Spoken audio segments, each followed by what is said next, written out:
So this right here is the Pokmart. This is where you can buy items for your adventure. There's a lot of different items you can buy here. They're really self-explanatory, so if you just go talk to the shopkeeper, you'll be able to buy them.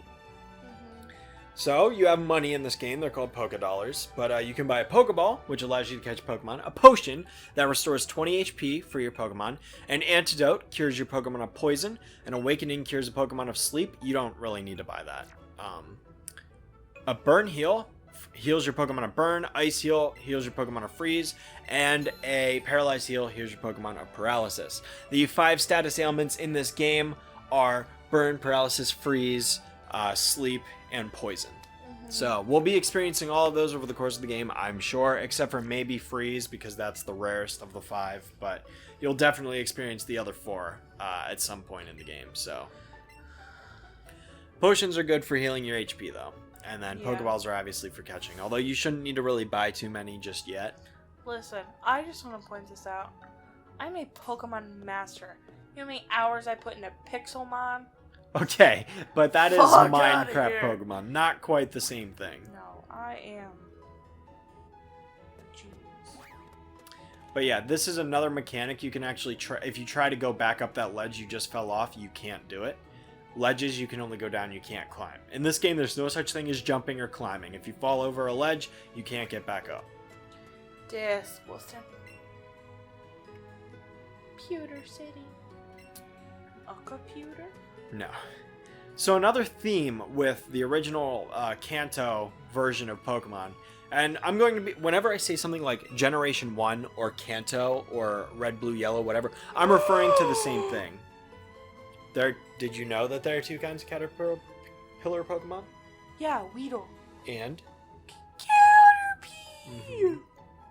Yeah. That's it? But when I'm referring to Generation 1, Kanto, or Red, Blue, Yellow, or Let's Go, Pikachu, whatever, all of it means the same thing.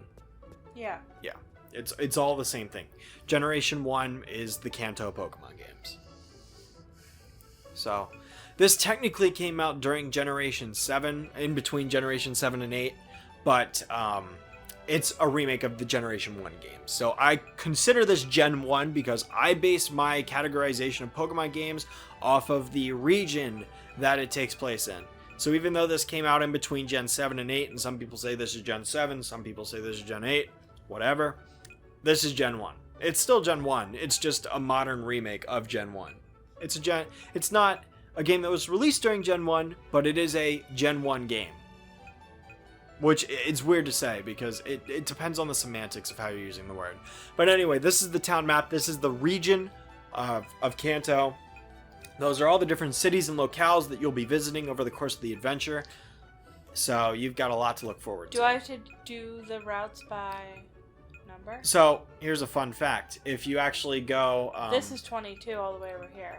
That's Route 22. The route right above you Is 2. is Route 2, and then to the right is 16 and 17. But if you go over, This right here is 7, that's 6, and then go right. That's 12. Yeah. The routes This are up not... here is 24. Yes. Notice how the routes are not in a linear order. Yeah. That is an added bonus of Kanto. Kanto's design is not as linear as other Pokemon games such as Unova or Kalos or Alola, which is another credit I like to give the earlier Pokemon games. Some games like, I know Gen 3 and Gen 4. Gen 3 is really where the linearity started, because Gen 1 and 2 there was a lot of like, you can go here first or you can go this way or whatever. But Gen 3 and onward pretty much streamlined everything to one path, which I'm not a fan of. I wish there was more diversity in the branching pathways you can take. But this is talking about secret techniques. We'll get to those later, so don't worry about them right now. But yeah. So just kind of foreshadowing to something else that we'll be seeing later on. Isn't that like TMs and stuff? HMs, but again, we'll be explaining that later on. So this is the Pokemon Center. Just come here to heal your Pokemon whenever you need to. Simply put, doesn't cost anything, completely free. I wish real life was like that. I love that they have original sprites. Yeah, that's another really cool callback to the, not to the OG games, but to Fire Red and Leaf Green. is they've got these 16-bit pixel sprites. Another thing you can do is you can actually choose which Pokemon you have out of the ball. It doesn't necessarily need to be the Pokemon you have in front. What are you naming this one?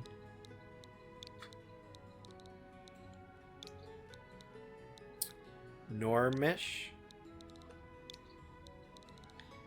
Normal? Normalish? Cute. But if you actually press A on that, and then select take out a ball, now Normalish will travel alongside you in the overworld even though it's in the 4th spot in your party. So if you walk around, Pikachu will stay on your shoulder and the Oddish will follow you now instead. So just another cool thing. You know, another thing is that depending on the Pokemon you have out, like for example I have Rattata on my end, the Pokemon will actually run in front of you as opposed to staying behind you.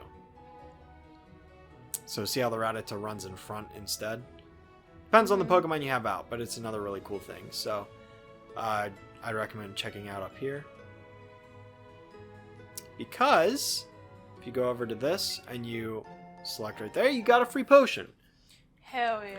This is introducing another mechanic in the game, which is called hidden items, basically. There are hidden items scattered all over the map that you can just kind of run into and discover. I can point out where a lot of them are, but yeah.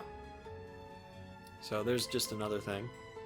That is a tree that can be chopped down. Unfortunately, you can't cut it yet, but we'll be getting to how to do that later on. Mine's cooler, bitch. Mm-hmm. Fuck out of here. Do you want to come over to the right? So that right there is a Pokemon gym. Oh yeah, I can do this. The doors are locked tight. Never mind. Remember this. Just remember that that was there. Okay. Okay. But you can either go this way or you can go down south, whichever way you want. I'm gonna go to Viridian Forest. Okay, then we can head that way.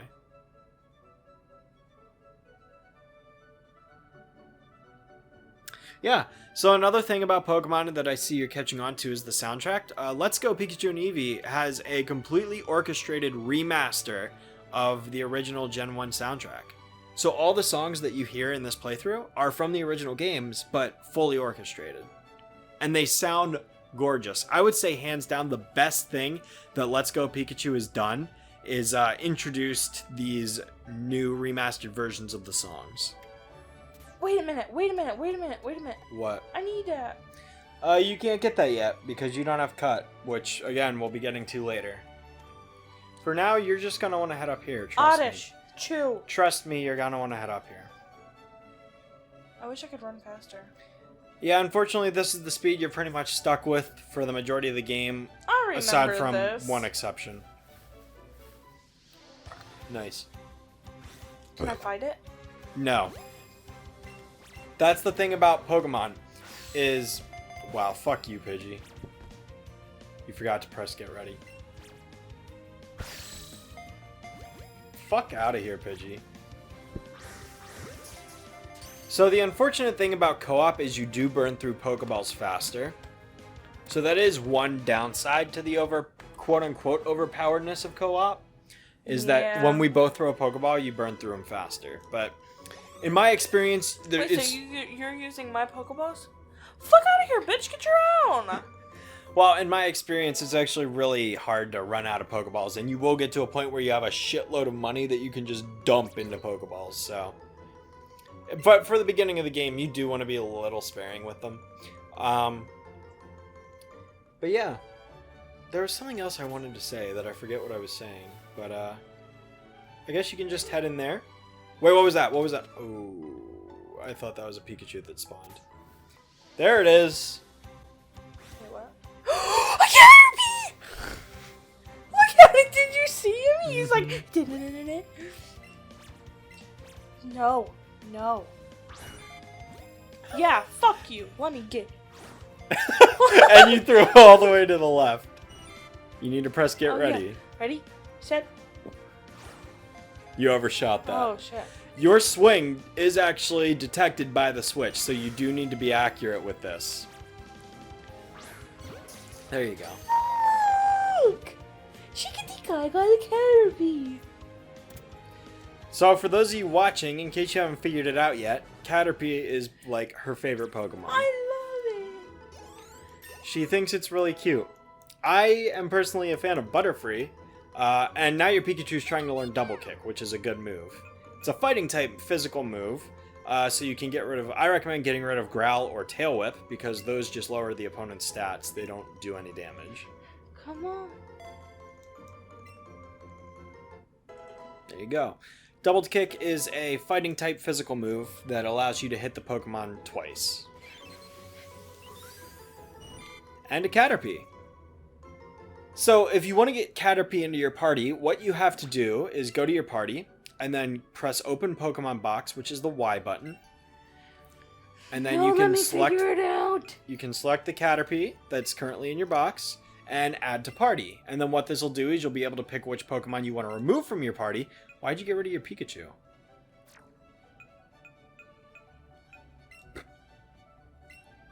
Yeah, so you can add your Pikachu to your party.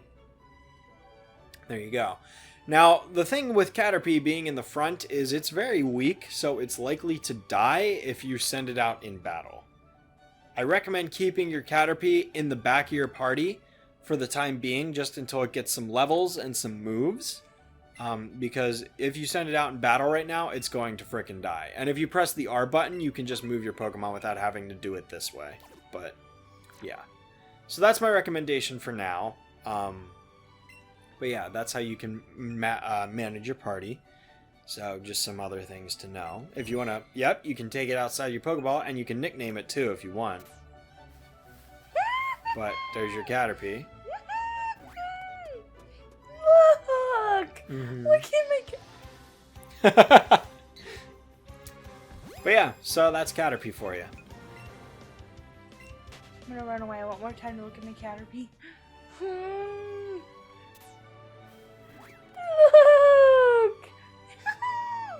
It's so cute! Hi, little buddy! Come on! I love it so much! You're literally crying. You are literally crying right now. My girlfriend, ladies and gentlemen. Only she would cry at a Pokemon being on the frickin' field. If you press A on him, you can talk to it. You pressed X. Can I change that? Oh. You can only do that with the Pikachu or Eevee, but you can talk to it on the field. Aww.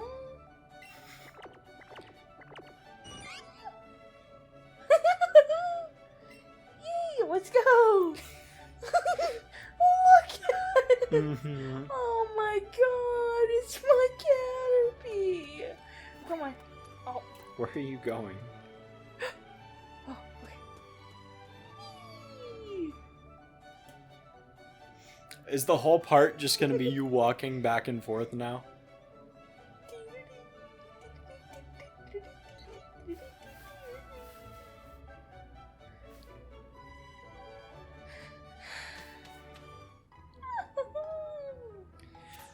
Alright, so now that we've gotten that Caterpie, we now can... I can see it closer. Look! Mm-hmm. Oh, he's happy. Caterpie wants to venture farther ahead as soon as possible, and so do I. Shut the fuck up. You're not going to talk to the people in there? No. You venture ahead. Welcome to Viridian Forest. This is where we're going to be ending off this part, because I think this is a good place to stop. It's going to take us way too long to get through this entire dungeon in this part. So we're going to go ahead and cut the recording here. I do apologize if this part was very, very information heavy. I just wanted to go over those mechanics of the game for her, and she'll be learning them, of course, as we go along the way. But until then, we're going to end things off here. So thank you guys so much for watching, and we'll see you in the next part where we go ahead and tackle Viridian Forest. See you guys then. I hope you like my Caterpie. Bye.